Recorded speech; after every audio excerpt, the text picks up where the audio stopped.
Hello, Hello. YouTubes. Greetings, YouTube. How are we on the audio? Are we good there Sounds too? good. Nice. I mean, but sometimes it sounded good to me, and then we literally have no sound. And Spotify's there with us. That No, sounds not like yet. Sunday morning too, right? Yeah, no, we're not on Spotify yet, but There we was will be. a hair on the microphone. There's a hair. Disgusting. So, Here we go. 5, 4, 3, 2, 1. Ahoy! and there we are. And we're back. I thought you said "and we're black," and I'm like, that's the wrong podcast. Canceled. So I don't know. yeah, I wish. so do a lot of people. But it's a thing. There's a lot of things that a long time ago that everybody wants to be a cat. It's Because true. the only cat that knows where it's at. It's true. So Problematic movie, though. these days, Yeah. not in reality, but these days, Problematic. another classic canceled. So Good movie, though. so many The- classics canceled.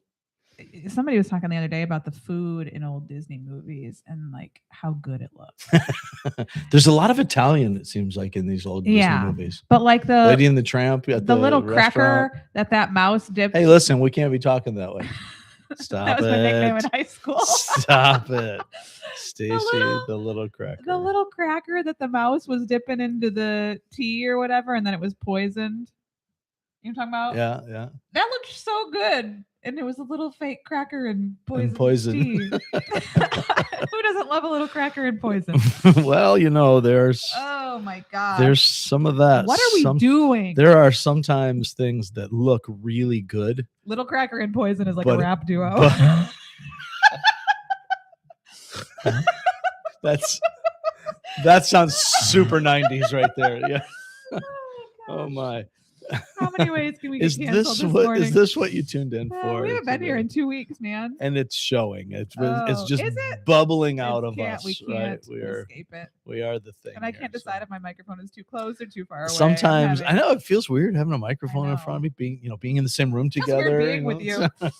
Oh, But yeah, there are times like a little cracker and poison tea when things seem good and they have an appeal, but they're not good. That's They're a fact, actually my friend. deadly and lead us to destruction. thank you for So getting us into there real quick. that happens when we stray from the Lord, it leads to disaster, right? We know Facts. that. We talked about that a few weeks ago. We didn't talk about it on this podcast because we haven't met in a couple of weeks, but we saw as we were looking at Deuteronomy 12 that wholehearted living for God worships on His terms, not on our own, and there is a tendency. We ended up spending time talking about these worship matters because, as you know, worship matters, and as we're kind of working through this, it just kept coming back as I'm reading through this and wrestling with it. Kept coming back to how often we are drawn to the world's ways of approaching God. Mhm. And God tells Israel back in Deuteronomy 12, and much more than that, but specifically here, no, I don't accept that. You can't come to me on your terms. You can't come to me on the world's terms, on what appeals to your flesh, and think that's okay. And Right. so if we're going to be offering true, proper, acceptable worship to the one true living God, then we must not tolerate false things, right? And so we'll see that kind of come up again this week as we get into Deuteronomy 13. They're kind of like corollaries, got kind of two sides of the same coin here, in what we tolerate in our lives, what we put up with demonstrates where our love, where our priorities are. And so I don't want to get into next week's, presuming we'll actually be here next week. Consistency has not been great for us of late, Well, but anyhow, as we see what they're going through, the Lord is having Moses tell the Israelites as they're about to enter the promised land. And that's the context of all of Deuteronomy right there. They won't get in during Deuteronomy, but in Joshua, they will enter. Moses will die. Joshua will take over. They'll go in and take the land. So as he's preparing them for all of this, he's reiterating the basic tenets of the law that they have already received and known, the 10 Commandments, and recounting for them what's happened in these last 40 years and long before the promises all the way back to Abraham. But now he's saying, when you get in here, you're going to be tempted to want to honor their culture or bring in the things that they did, to look at, well, how did these people that we just wiped out, that God judged and destroyed through us, how did these people worship their gods? And we'll worship God that way. We'll take these good elements because it worked out so well. We really like, some of these cool things. Now we're only going to worship Yahweh, but we're going to use these elements. And as we know, they end up worshiping foreign gods. But very often, even with some of the good kings in Israel, they worship Yahweh, the one true living God, but they do it in the places and in the ways that the pagans do. And so even then, God is displeased. They're worshiping him with their lips, but they are not obeying his commands, and they're not functioning as a wholehearted people for God. And that's the call. And so he's telling them here, don't do that. When you get in here, when you drive these people out, when you destroy these people, you destroy their places of worship, you destroy the symbols of their worship, you burn it all down. We're just destroying everything. It must not remain. You will no longer worship the way we do while we're traveling here. You will worship at the place that I set my name. When I say this is where we're going to worship, this is where we're going to worship. So he has some specific commands, and they'll unfold for them later when they get into the land and get settled, because they're not now traveling as a band of 12 tribes. Now they're spreading out, settling into this land. And he says there will be one place of worship to unify this people around the one true living God. And the draw then to worship the world's way, to worship the way the pagan nations did, even if you say you're worshiping God, God's perspective is you're not, because you don't get to worship me the way you see fit. When you do it your way, you're actually worshiping someone else.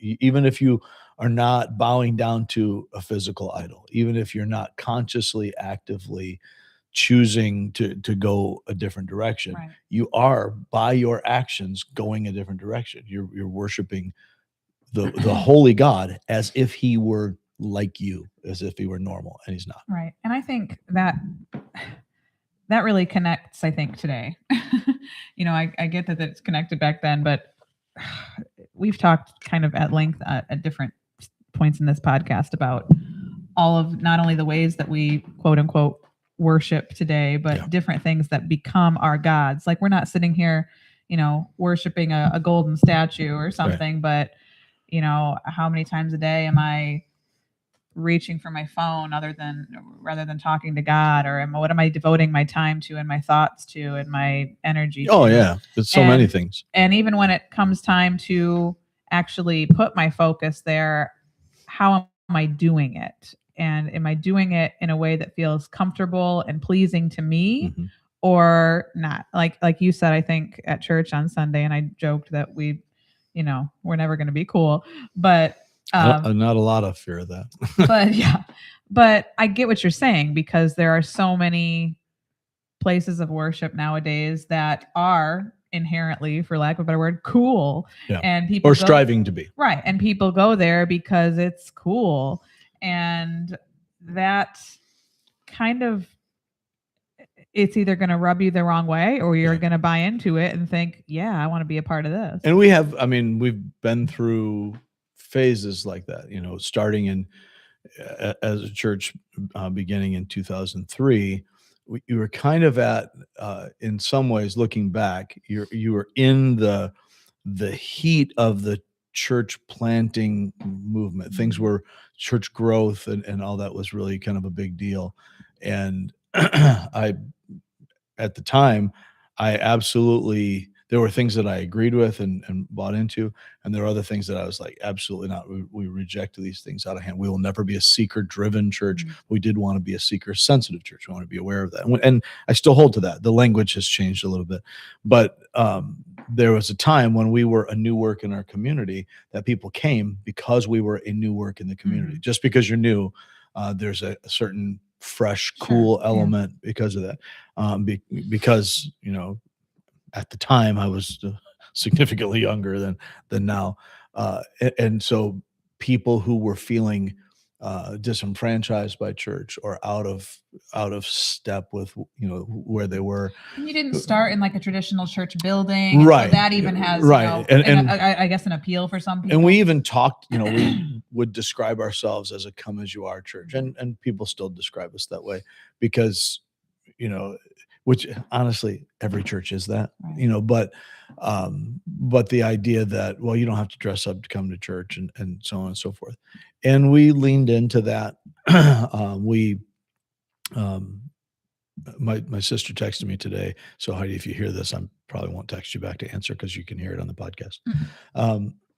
Along with everybody else. Asking about, so what exactly were you talking about when you said, you repented of some of the early things in the early years of the church? And it was nothing obviously egregious, nothing that is like, oh, well, we were heretical, and all. The teachings are the same. But in a nutshell, what it comes down to is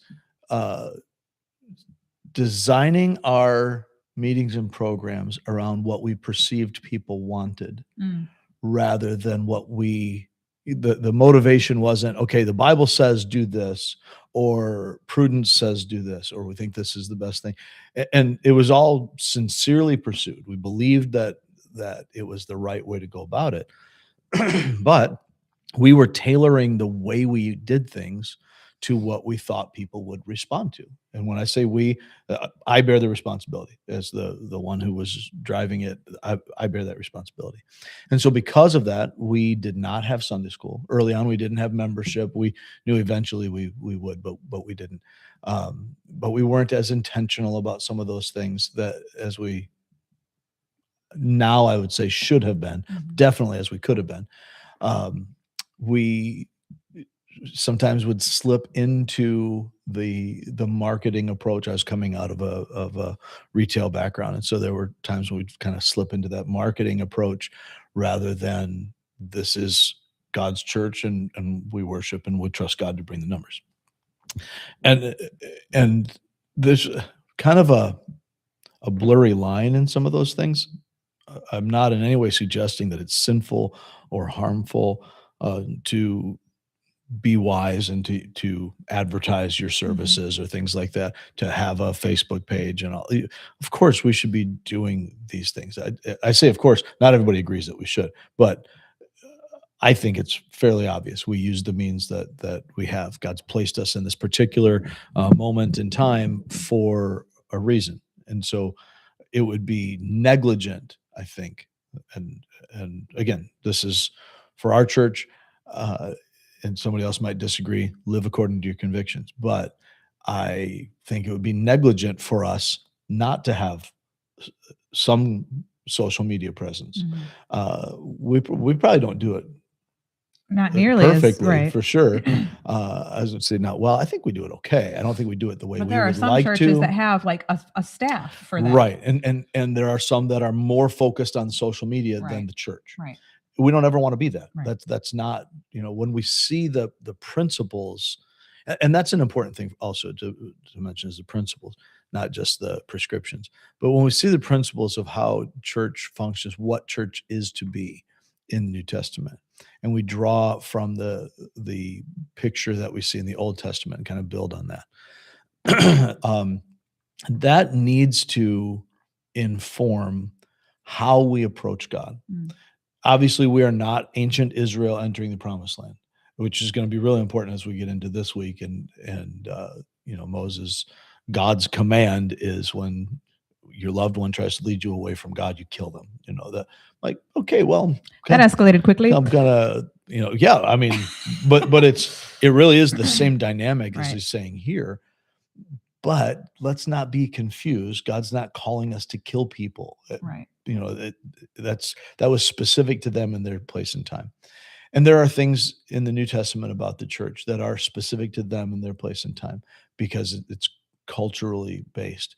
But the basic principles of approaching God on his terms, and not worshiping according to the flesh, but according to the Spirit, Mhm. these are things that are universally true. And we have to be careful of that. And I think there were far too many times when, in our zeal to connect with people who were disconnected, who were disenfranchised, that we too often, again, I'm not, when I say we, I'm not saying anybody else is to blame for this but me,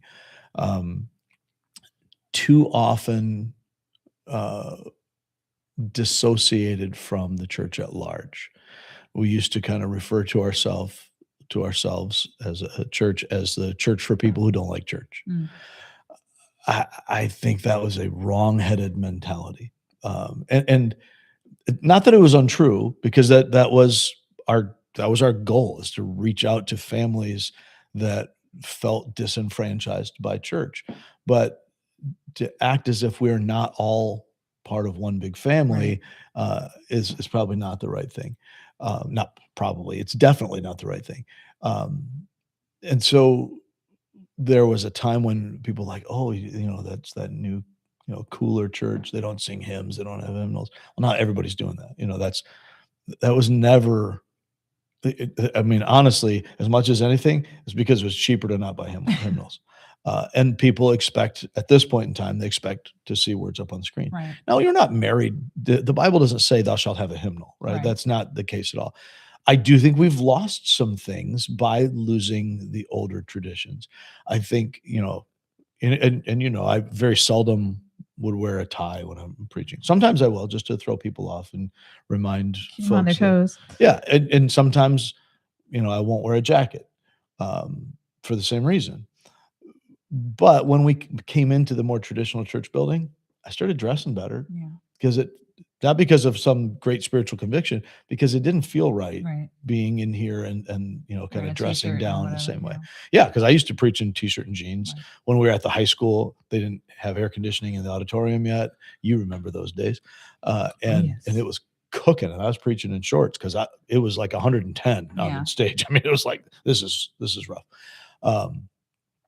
Wearing shorts and sweat pouring off of me, but I felt like an old Baptist preacher. But anyhow, it's not where we are, and times change. And that's part of, what we see even for Israel here, is that while we have to always worship God his way and not ours, we have to come to him on his terms. God requires our worship to grow as we grow. Mm. And so as a church, I don't know if it would be accurate to describe some of those things that I'm talking about as sinful in terms of morally wicked behavior. We weren't in any way trying to denigrate God or to bring God down, but I think that unwittingly we did that to a certain Mm. extent. And we tried to bring God down to a level where the people are, rather than bring the people up to the level that God's calling them to. And I would not have. I mean, if I'd recognized that at the time, I wouldn't have done it. I think now, 20 plus years later, we are struggling with some of our discipleship because we set those patterns early. Mm. So, because in 2003, my perception was people don't want to gather a bunch of times. They don't want to have an evening service and a Wednesday service. They don't want to have Sunday school. So we're going to do our teaching on Sunday morning, and then we'll do classes in more of a seminar style where we'll have it for a little while. Maybe we'll have, a big gathering on a Saturday where you do a study together, different things like that. And that kind of became our format of sorts. And years of experience now says, you know what, the churches that came before us, they may have forgotten the why, but they got it right. We need more times, not just more time, but more times, more points of contact, more points of interaction. If we're going to do life together, we can't do that in an hour or two on a Sunday.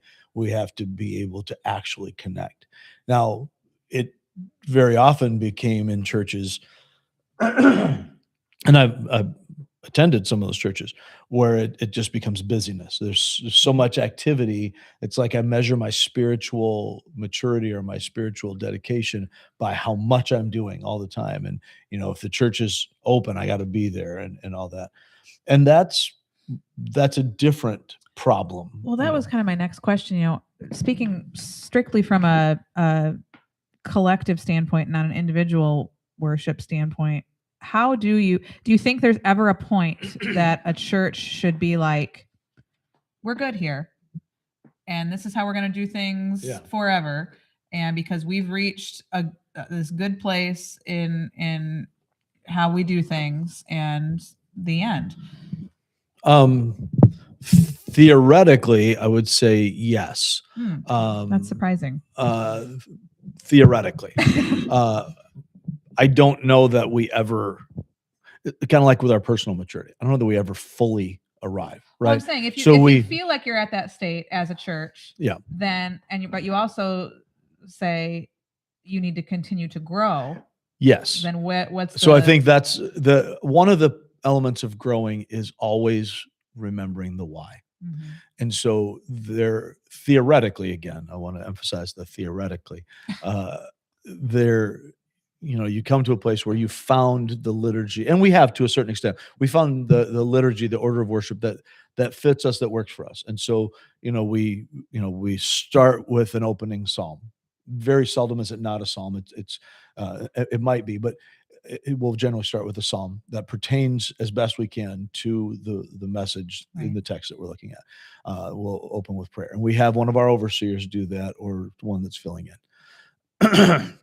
Is that biblically mandated? No, it's not. And in fact, none of the things, as far as the way, the how, that's disputable, right? None of the things that we're doing are prescribed in Scripture, except for we can see that there is music and worship, and even some folks would debate that as far as the New Testament. We see it in the Old Testament. We see allusions to it as Paul talks about speaking to one another in psalms, hymns, and spiritual songs. So we recognize that music is part of worship. We believe as our, I guess you could call it a distinctive, that music is an element, as an essential element of worship. That public prayer is part of it. Now, how does that work? We used to do our personal prayer requests and all those kinds of things during the Sunday morning service. We don't do that anymore for a few reasons, but that's not part of what we see mandated in Scripture. We do know that public prayer together, is part of the worship in the New Testament. We see that.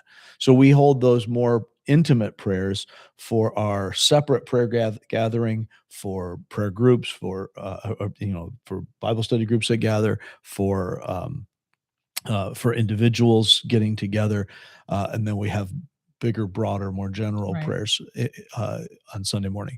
And not the least reason of which is that we live stream. And because that stuff is now out on the internet, and some folks would say that that's a bad reason to change how you do church. And that's possible. Maybe we'll discover later on, maybe that's the wrong thing. Maybe we should just kill the live stream altogether. But we recognize that there are people hearing the gospel because of it who would not otherwise. We recognize when it works. We recognize that there are people who are sick and shut in. And, back in the 90s, when that happened, you just didn't have the worship service. Now, this, as I've been saying since COVID, that live stream, being able to be a part of, to watch a worship service online or on television or listen on the radio, it's not the same thing, but it is something.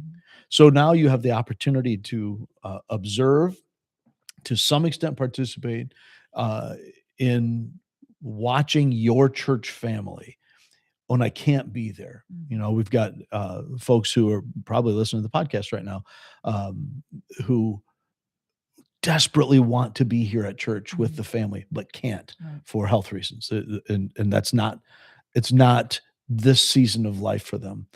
Well, as we grow spiritually, God expects our worship to grow with that. Mm. That we should be worshiping better, more appropriately as we grow in our understanding and in our relationship with Him than we did at the first. At the same time, as we grow through the phases of our lives, different seasons bring different needs. For the Israelites, when they're traveling in the wilderness, they couldn't have a settled place of worship Mhm. because they weren't settled, right? Right. Now they're going into the land, and God says, we don't do this the way we did before. Right. Here's the principles don't change, but this is, I gave these, I guess you can call concessions during this period, but now that we're in the land, this is how it's going to be. Mm. And that's true for us now. I mentioned on Sunday, when you're a single person, there are a lot of different things that you can do that you can't do when you're married or have small children or whatever else. If if you are a police officer and you are keeping people safe, or a nurse, first responder, and you're keeping people safe and you're doing this necessary job, but that means somebody's got to be on duty Right. during church, Right. right? And so that changes the dynamic for you. Doesn't change the priority of worship or the principles of worship, but the forms that are necessary in that moment have to adapt Yeah. and change. Uh, Now, our tendency as humans is we turn that kind of stuff into excuses, right? Mhm. To make it conform to what we want. Well, I have to work on Sundays. Do you? I mean, the thing of it is, Or now. for nearly all of us, well, I mean, for all of us, because we don't have slavery anymore, it is a choice. Right. Now, as you're doing it, you're saying, "This is my priority." In some cases, I just mentioned certain fields where it is necessary. I think it becomes incumbent upon the person to work to rotate those And also shifts. even more problematic, you're seeing more sports things on Well, Sundays, absolutely. whatever else. That's such a common Right. thing. And because Christians have said, well, it doesn't really matter when I worship, Mhm. right? And there's an argument to be made for Or that. I've Romans seen 14. right. It doesn't really matter. So, I can do these things. And because we have justified the world's way of thinking Right. to ourselves, then when those issues come up, the world's like, well, they'll Right. adjust Or to it. I've seen videos where people will be like be in this beautiful like stream and they'll be like, this is my church. And I'm like, no, that's a beautiful area where you can Right. certainly reflect and pray and whatever, but it ain't your church. Right. If you don't have the body of believers Right. gathered, then Right. then it's not. Right. And so there are, and obviously we're not getting into Right, here all the details Right. of how this works out. That would be an entirely separate podcast. But and there are plenty of those out there that you can get a hold of. Um, it is important for the church to gather, Mm. because that's the nature of the word, the ecclesia, that we And are that's how you called grow as out and well. we are gathered. It is necessary for us to do life together, not to go to the church, not to attend the church, but to be the church. Right. But part of being the church is gathering together for worship, Mhm. because that's what God says, that we should not forsake the assembling together of ourselves. That as we do this, we are to interact with each other in dynamic relationships that spur one another on to love and good deeds. Right. That we should be singing together. Mm. And I think it's especially important. This is my little soapbox. I think it's especially important for kids to see their dads singing. Mm. It's important to see their moms singing. It's more important, I think, and if you disagree, send a message or comment, and so I can tell you why you're wrong. Right. But anyway, yeah. But I think it's even more important, partly because society makes men Right. hard. I was just Right. talking to a friend at the jail about why is it that as men we always have to try to be hard, right? We Right. always have to try to, uh, you know, there's something innate in men where we assess the threat. You go to the gas station and, can I take that guy? All those kinds Right. of things. And I do that too. yeah, I'm just kidding. yes, yeah, the answer is no. Um, Just call me a little cracker. no, you cannot take that guy. So anyway, as we're, doing all these things, um, the more stoic approach, Mhm. when we do that as husbands and fathers, we are communicating Right. again unwittingly. Most of the things that we do in this way, we don't really think about it in these terms, Mhm. but we are communicating that my dignity, my cool is more important than my worship. Especially when your sons see that. Right, absolutely. And so when your sons see you be vulnerable with the Lord, Right. to be able to be caught up in the glory of who he Right. is, you are not just worshiping, you're teaching through your worship. And so there's a lot of powerful I stuff. see you So out there when I'm doing when we're yeah, on well, set and times. you've been on that for a while. It's like, Yeah. why I'm saying with would we everybody, not be right, singing, but right? yeah. But it's especially important for dads because of the role, because of the dynamic of men, where we perceive women, whether it's true or not, we perceive women as being softer, more nurturing, more open, and there is an element of truth to Right. that. I'm not saying there isn't, but again, not everybody is the same. Right. But there is that dynamic that says men have to, Right. be reserved and, Right. and stay back. You better And sing. that's not helpful. Right. It's not helpful to your own soul.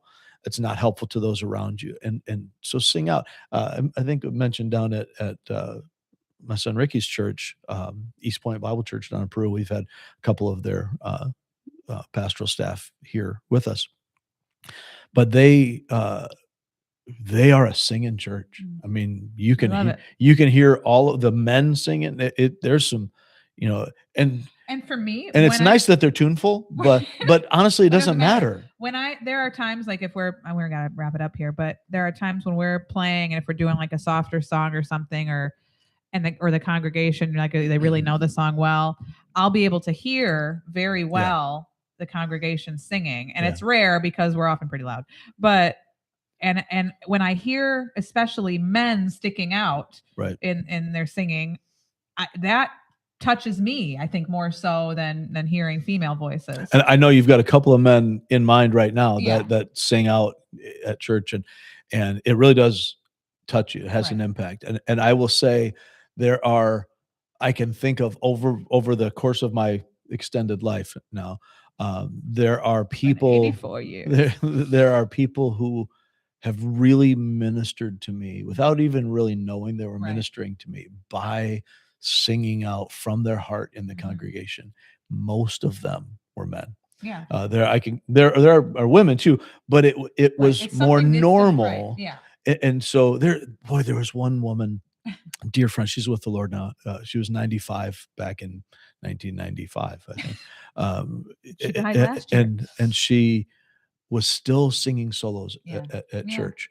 She did not have the voice that she used to have. But It was she, everybody said, boy, she used to be such a beautiful thing. And I remember a younger person being like, oh, they should have her stop singing. I'm like, are you kidding? Right. Every time she would sing, Right. it broke me. I mean, I'm shedding tears It's wonderful because to she hear was someone, so connected with it's God. wonderful to hear somebody with a pretty voice or whatever, but that's not always. It's what got to be matters. more than that. Right. But I remember, as a kid at church, it was at our church growing up, it was the Carlson family. They all sang. And so I'd see these old men, these gray-haired men, and they're just singing. Right. Do you remember the final scene in It's a Wonderful Life, when the